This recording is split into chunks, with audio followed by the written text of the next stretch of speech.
Hello, my creative friends. I'm Heather North from heatherscreativeblessings.com. Today I have a very special card to share with you today, along with an announcement. Along the way, I'm going to be showing you 3 different coloring techniques.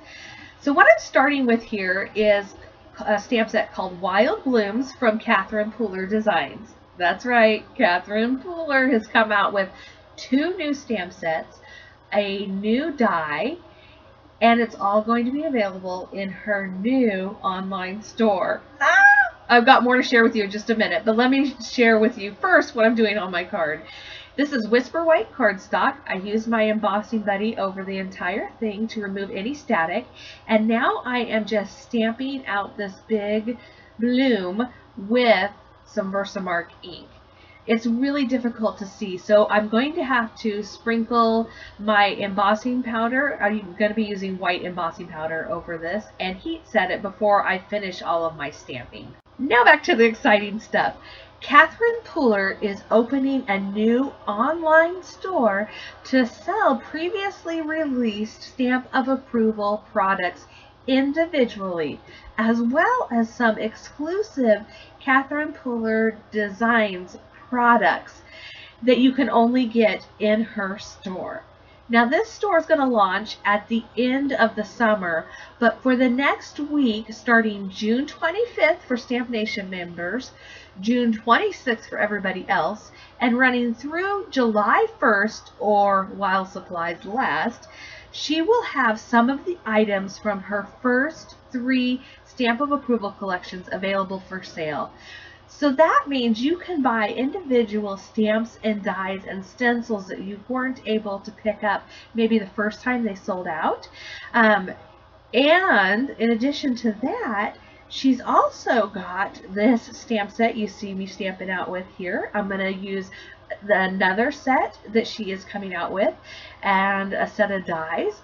And Eva's Favorite Flowers got some dies to go along with them. I'm actually going to use that on this card today too. So much to see. I will have a link on my blog over to Catherine's blog so you can check out all of the products that she is sharing with you and videos and see what the rest of the design team is doing and catch up on all the excitement.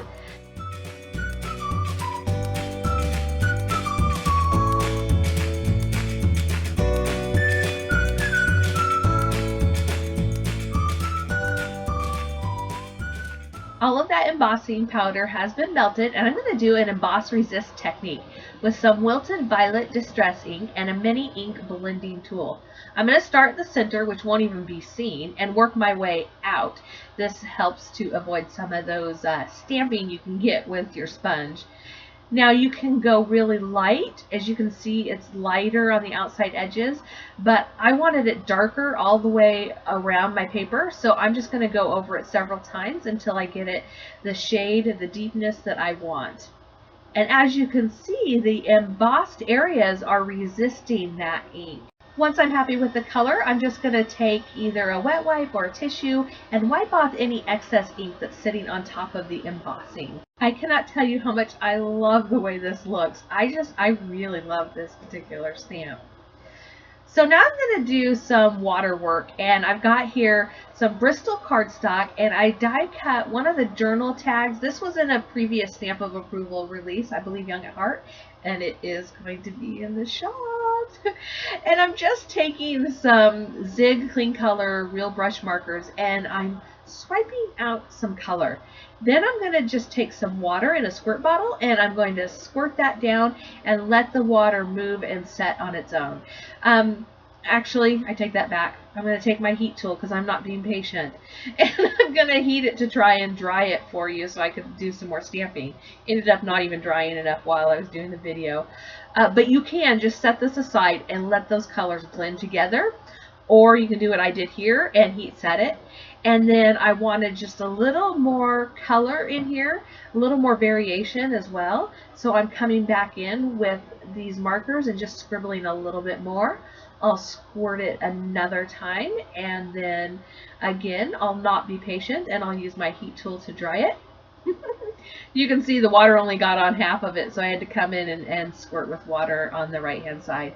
This is just playtime. That's all this is. It's playing with color, and because it's a watercolor technique, letting it do what it wants to do and just enjoying the results and writing it out. Just be creative and enjoy the process. So that was coloring technique number 2. Now let's work on number 3. I have stamped out some of these In Bloom, Eva's Favorite Flowers from Winnie and Walter. This is one of the Stamp of Approval collections. I think it might have been in the first one.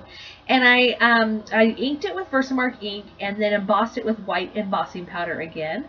And you can either color on the back of your flowers or on the front. And so I decided to color on the front. I'm starting with a darker purple for the center, and then I'm going to use a lighter purple on the outside moving in. And I'll have to clean off my brush quite often. Actually, it's my marker, but clean it off quite often by just scribbling onto my scrap paper. Because these inks blend so well and so easily together, it will pick up that darker ink.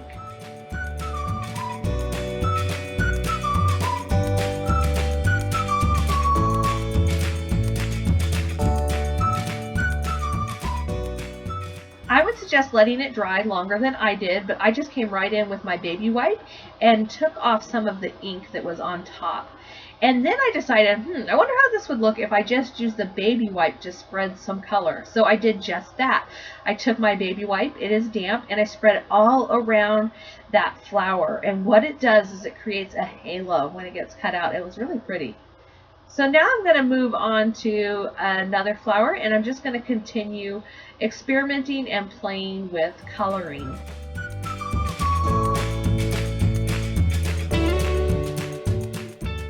For the leaves, I did something very similar. I just put a little dab of color in the base of each leaf, the darker green, and then I came in with the lighter green, or actually it might even be a pale blue, and I just went down into that green color, and then I pulled it out just a little bit so it could be almost like veins of the leaf. But you know, it's a really small space and it's a really slick surface with the vellum, so it's not an exact science. It's just playing with color a little bit. And then there was a little bit of going outside of the lines, and so I used a baby wipe to just clean that up.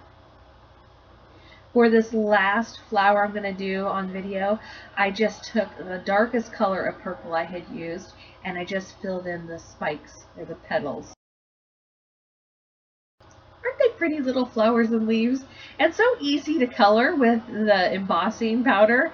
Even easier to color with that baby wipe technique. I'm going to have to be using that more often. So here are the dies that match Eva's Favorite Flowers. I'm so excited that these are coming out. I think I'll get even more use out of that stamp set now that I can die cut the petals and the flowers and the stems. Once this piece dries, I'm going to stamp it with VersaFine ink, and I'm going to use my Misty because I'm using a Bristol cardstock and I want to make sure that I get it nice and dark. And I'm going to stamp out some of the sentiments from this And Sentiments stamp set by Catherine Puller Designs. Thoughts and Prayers, Hugs and Kisses, Mr. and Mrs.